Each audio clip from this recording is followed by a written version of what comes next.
Welcome. In front of me is a ZTE Nubia Flip 2, and today I will show you how you can boot this device into recovery mode. So to get started, you want to hold the power button and volume up at the same time, and then select power off from the options.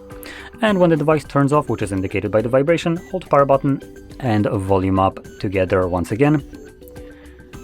And let go of the power button once you see the Nubia logo.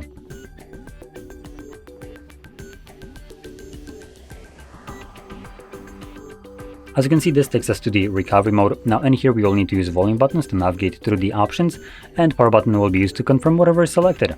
Going over the options, we have reboot system now, which takes us back to Android, and we have reboot to bootloader, which takes us to fast boot mode most likely, just like the fast boot mode option as well.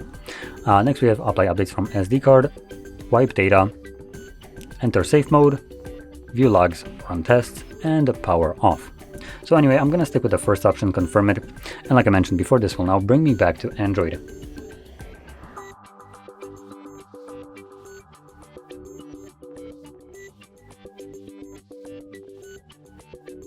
And there we go. So if you found this very helpful, don't forget to hit like, subscribe, and thanks for watching.